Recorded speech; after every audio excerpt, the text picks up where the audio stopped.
Welcome to Off the Cuff. In this series, I provide a recap of an episode, then conclude with my thoughts and impressions. I do not provide spoilers for future installments. I will only reference the current episode and events that occur up to that point in the show. Welcome back, fellow watchers. Joss Whedon returns to the director's chair for Buffy the Vampire Slayer Season 2, Episode 7, Lie to Me. A little boy is waiting for his mother to pick him up at night, alone in a park. In Sunnydale? That's bad parenting. Poor kid. Drusilla shows up and begins to ask him cryptic questions. What will your mummy sing when they find your body? Uh-oh. I'm not supposed to talk to people. Oh. Well, I'm not a person, see? So that's just... Run home. Oh, thank goodness. The poor kid, man. He almost had it coming to him. Buffy is on a nearby rooftop and sees Angel talking with Drusilla, who's getting pretty close to him. Should she be worried? My angel. Hello, Drusilla. Take Spike and get out. Oh, you'll hurt me.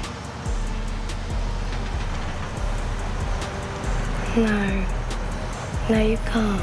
Not anymore. If you don't leave, it'll go badly for all of us. Your heart stinks of her. Poor little thing. She has no idea what's in store. This is just the beginning.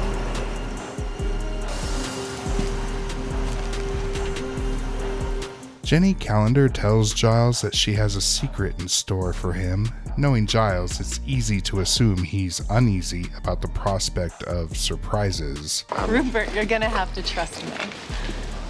All right, I'll put myself in your hands. That sounds like fun. Oh, you sultry little minx, you. I hope I didn't say that out loud just now. Buffy pops in and Giles tells her that she looks tired. Maybe she should take the night off. Go see Angel. The gang discusses going to the Bronze that night when an old friend of Buffy's shows up, Ford. They went to school together for years before she moved. She was just suddenly transferred to Sunnydale High. Hi. Hey, Nice to meet you. Ford and I went to Hemery together in LA. Dad got the transfer and boom, he just dragged me out of Hemery and put me down here. Hey, are you busy tonight? We're going to the Bronze. It's the local club, and you have to come. That night at the Bronze, and the gang is hanging out with Ford. Angel walks in. Buffy approaches him and asks if he did anything the night before, and he says he just hung around. Buffy decides it's time to see how he reacts when she introduces Ford. Oh, Buffy.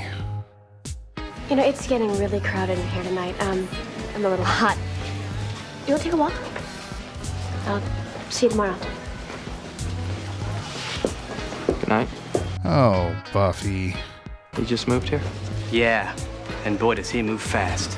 Well, Angel, we could still play. See, you made him do that thing where he's gone. While walking together, a vampire shows up. Ford sees her fighting and... I know, Buffy. You don't have to lie. I've been trying to figure out the right time to tell you. I know you're the Slayer.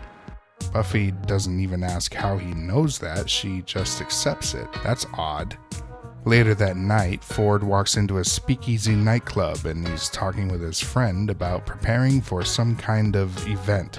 It has something to do with vampires. Jack Palance is making sure that we understand that. You play your wits against mine. Me who commanded armies hundreds of years before you were born. Angel pops up at Willow's door because he's worried about this guy Ford. Oh, Angel, what are you doing here? I wanted to talk to you. Oh,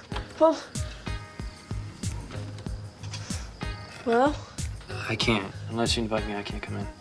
oh, well, okay, I invite you to come in. If this is a bad time, No, I'm not supposed to have boys in my room. I promise to behave myself. Okay, good. Something doesn't seem right. Willow agrees, so she'll spend time looking into his credentials. He wasn't registered into Sunnydale High, which is already raising a few warning signs. Giles tells Buffy he'll be gone for the night, hanging out with Jenny Calendar. Buffy mentions that Ford knew she was already a Slayer, and Giles doesn't ask for more details? How odd. That evening, more vampires attack Buffy and Ford. He wants to watch her do her thing while on patrol. But while Buffy fights a vampire, Ford begins interrogating the other one. You got one chance to live. Tell me what I want to know and I'll let you go.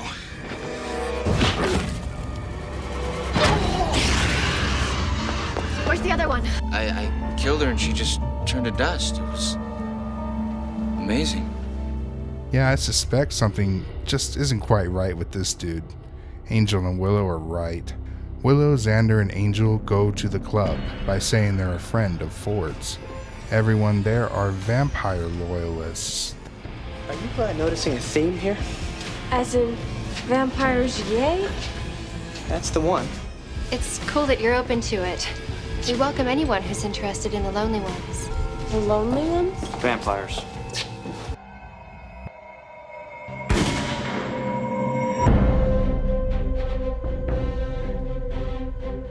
Oh, we usually call them the nasty, pointy, bitey ones. So many people have that misconception, but they who walk with the night are not interested in harming anyone. Nice. You're a fool. You don't have to be so confrontational about it. I've seen this type before. And they're children making up bedtime stories of friendly vampires that comfort themselves in the dark. These people don't know anything about vampires. What they are, how they live, how they dress. While in the library, Buffy happens to find a photo of Drusilla. Who's this? She's called Drusilla, a sometime paramour of Spike's. She was killed by an angry mob in Prague. Well, they don't make angry mobs like they used to, because this girl's alive. A vampire runs into the library and steals a book. Buffy recognizes that it's the vampire Ford said he killed.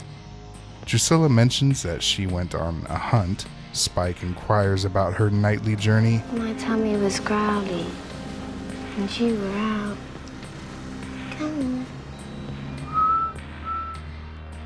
on. Angel. Yeah.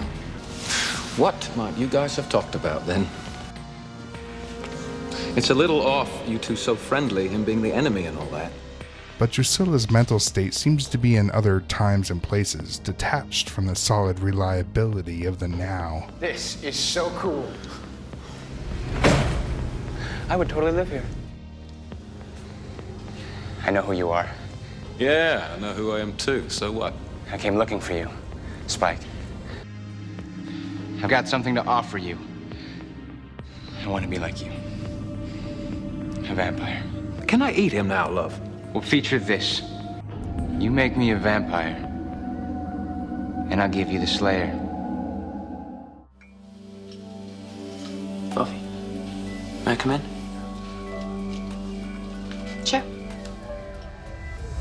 It's about your friend Ford. It's not what he seems. We found this address, we checked it out with Xander, and it turned out... And Xander? Wow. Everybody's in.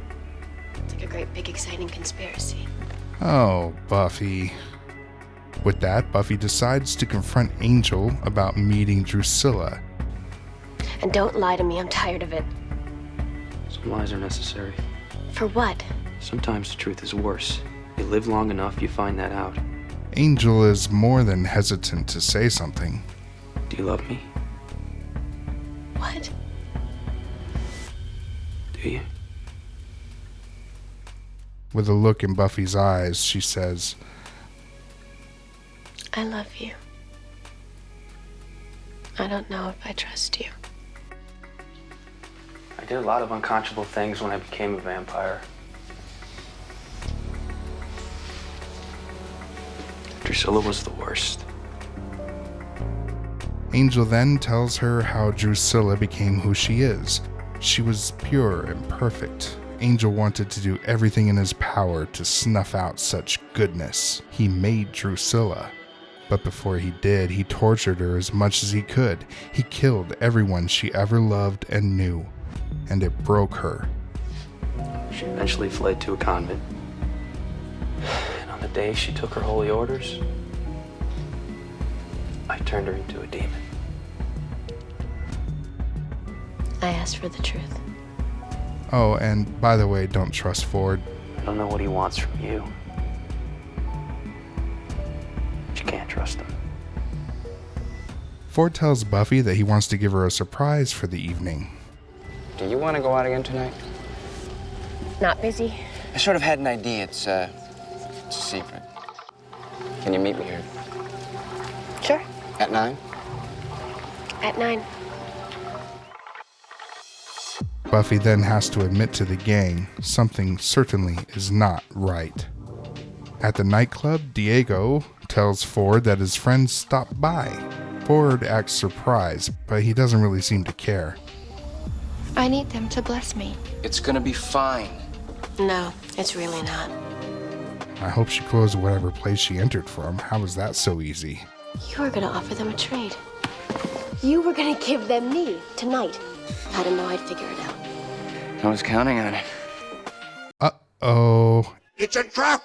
Oh, that's why it was so easy for her to get in. This is the end, Buffy. No one gets out of here alive. Right after the sun goes down, Spike and all of his friends are gonna be pigging out at the all-you-can-eat moron bar. She's an unbeliever. She taints us. Spike will finally get to kill the Slayer this time. Buffy explains that if Ford gets turned, he won't live. He'll just be a body possessed by a demon. But he wants to live and defeat the cancer eating in his brain, even if it means all the vampire loyalists get sacrificed and Buffy dies. I got maybe 6 months left, and by then, what they bury won't even look like me. Spike enters with a murder of vampires. Take them all. Save the Slayer for me. Amidst the flurry of fists, teeth, and bodies, Buffy takes Drusilla hostage. Spike lets the others go in exchange for Drusilla. Buffy tosses her towards Spike and runs off, and the doors are locked. Where's the doorknob? We can come back when they're gone. Come back for what? For the body. Hey, well, I delivered. I handed her to you. Yes, I suppose you did. So, what about my reward?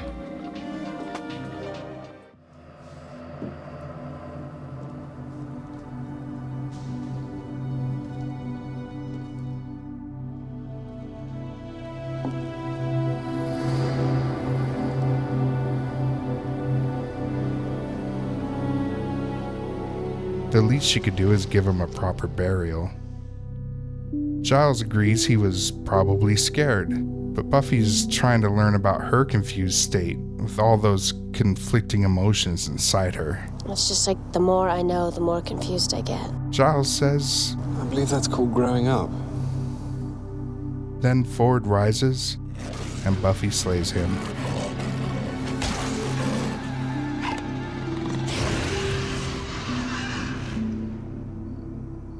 Life, well, it doesn't get easier. She wants Giles to lie to her.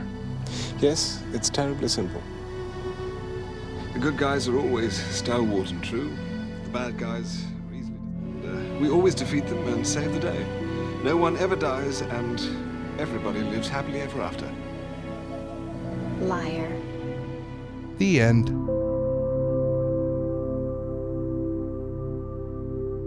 This episode is certainly a step down from last week's installment, but again, it doesn't mean there's nothing to like about it. My main takeaway from this episode is how consistently Whedon reinforces the theme of trust. Each character has moments that emphasize different examples of it. One of the simplest examples is Willow. Angel had to be invited in, and Willow completely trusts him. She doesn't even question that Angel's suspicions about Ford are due to jealousy. Giles is afraid of what's to come when Jenny Calendar tells him she has a surprise in store that evening. Oh, behave. Yeah. Giles is not likely the one to enjoy unexpected events, yet he trusts her. The vampire loyalists are putting too much trust in their romanticized view of vampires and also, ultimately, their trust in Ford. These are a few examples, but there were many other peppered throughout the episode. Like Angel? It's a little off, you two so friendly, him being the enemy and all that. Ford and Buffy's plot lines are more overt references on the same theme. Ford represents the folly of trusting in the wrong person. His motivations are entirely selfish, and he took the path of immorality to try and achieve immortality. Buffy is far from perfect, but she does try to choose what's morally just instead of what is always best for her. That's why she still made sure that Ford was properly put to rest. It's frustrating to see Buffy use Ford in ways that may end up torpedoing her relationship with Angel. She has major trust issues with Angel anytime he even comes near another woman. But we have to remember that she's young. There's a tornado of combustible emotion welling inside her, muddling logic and reason, on top of being a slayer. I give her a little slack because it can be easy to forget what it's like to be so young. I like when she says to Angel, "I love you, but I don't know if I can trust you." Angel was about to shine a light through a tiny crack under the veil of his dark past to her, to trust that she wouldn't immediately turn away in disgust. That's why he asked if she loved him. Her response pertained directly to trust, which was the very thing he was about to divulge in her. To conclude my thoughts, I admit that I think this was an okay episode, but the use of a literary theme was very nicely done. I appreciate those little bits of backstory that reveal more historical lore on Angel, Drusilla, and even Spike. That's cool. Until next time, fellow watchers.